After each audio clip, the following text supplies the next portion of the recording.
Two flag cruise ships anchoring in the Bahamas. Newly appointed senator speaks for the first time in Senate, and 5 COVID-19 deaths being reported.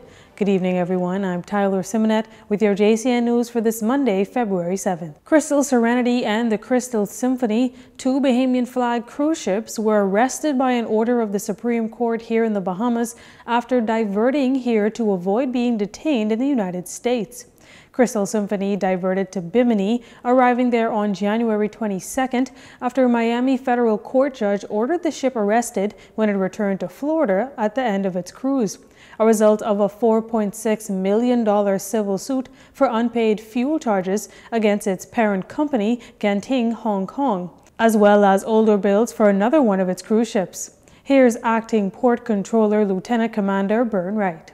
Well, we were issued at the Port Department a warrant of arrest on Friday, and the arrest was effected late Friday night.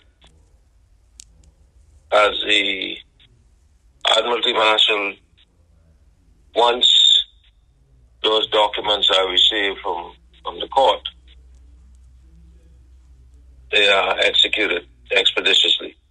The Crystal Serenity arrived in Bahamian waters just over a week later after being turned away by officials in Aruba, where the ship had planned to end its cruise.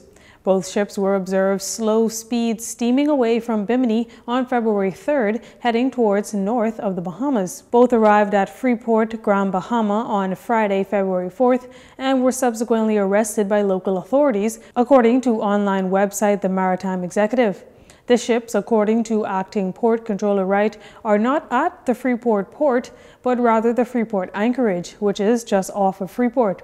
He also told JCN News that some 900 crew members are still on board those detained ships, and he gives an update on them. Yes, there are crew on board.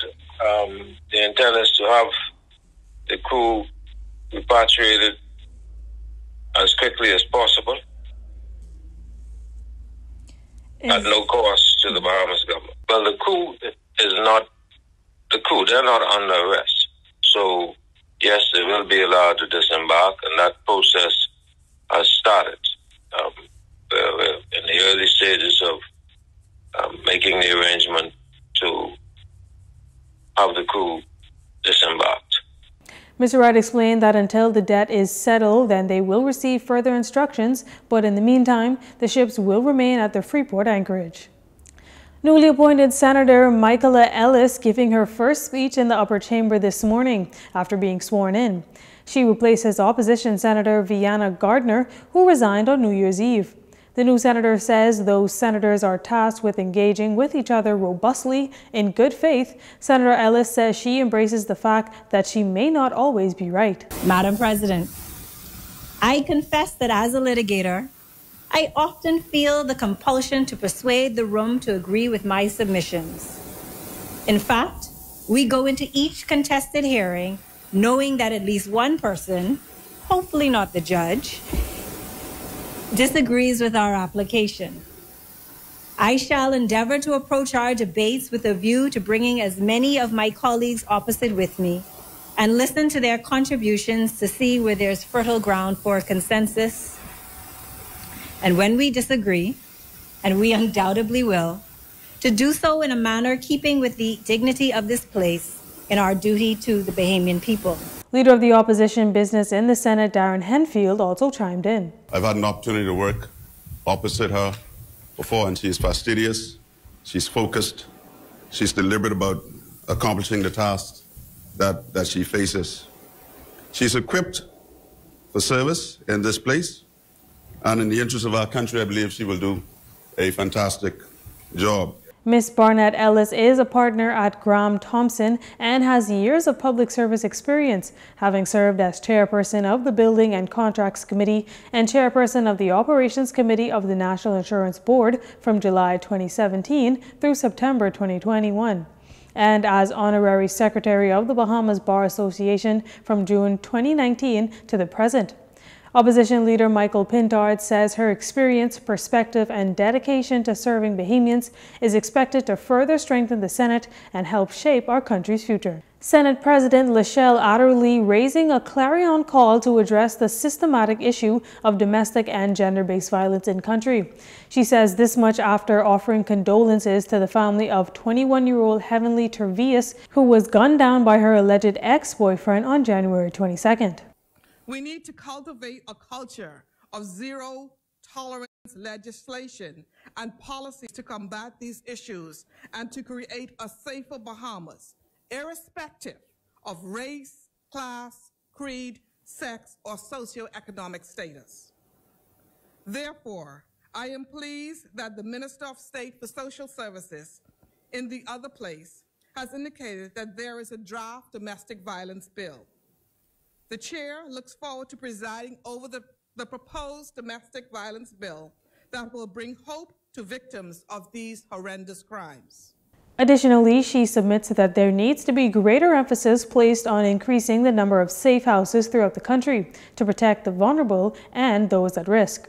The government, NGOs, and corporate Bahamas can form a dynamic partnership to raise funding so that victims of abuse can have a temporary safe haven. There needs to be increased number of safe houses in the capital and throughout the Family Islands. In so doing, victims who are not comfortable in Nassau can be discreetly transported to other Family Islands and vice versa. These safe houses also require adequate funding, security, and all other resources required to provide victims with basic needs. The Senate President added that we all need to try a little harder and move a lot faster. A busy week for the Free National Movement with the party's national convention looming. F&M leader Michael Pintard took a moment to speak to the press to express his support for the criminalization of marital rape. Well, the F&M has been working diligently, even with the faith-based organizations, on making sure that legislation is developed around this issue. And I'm on record as saying that we are in support of criminalizing marital rape, but we need to see the legislation to understand the full details of it. And I want to state this clearly so that it's not taken out of context. No man reserves the right, despite being married to a woman, that if she believes he is putting her at risk, her health, by virtue of his behavior, she reserves the right to say no to him in terms of providing intimacy. They may be married, and he is not in the home. He does not reserve the right to return at any point he desires and to have relations with her. Mr. Pintard says F&M officials have been working diligently with the government and the church to assist in drafting proper legislation to better understand the elements of such a law. And we must balance what we do in terms of sending that message to the community, to men, by also making sure that the provisions in there to ensure that no female maliciously makes an accusation that is without basis and without being punished. It ought to be on the agenda and to be seen as a part of the priority. The official opposition leader goes on to say that while legislation regarding this controversial issue is necessary, there must also be balanced contingencies in place to ensure that the law is not weaponized and used wrongfully to prosecute a man without merit. The Bahamas COVID-19 death toll up to 753, with the Ministry of Health and Wellness reporting 5 unfortunate COVID deaths over the weekend. These unfortunate deaths include a 61-year-old male resident of New Providence who died on January 27th and 4 residents of Grand Bahama. 2 males and 2 females ranging in ages from 56 years old to 81 years old. These deaths occurring between January 23rd and January 27th. Health officials revealing that 3 of those deaths were previously under investigation. Further, there is 1 additional death under investigation, total in that category now at 46. As COVID-19 cases continue to trend downwards, 93 total cases were confirmed between Thursday, February 3rd and Saturday, February 5th. 62 cases on New Providence, 18 on Grand Bahama, 7 on Eleuthera, and 2 cases on Abaco. The Berry Islands and Exuma with 1 each. Total confirmed cases in country now at 32,773.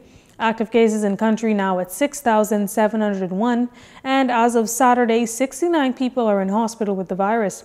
66 are moderately ill, while 3 are in the intensive care unit. 235 people were reported recovered from the virus this weekend. You're watching JCN News. Stay with us.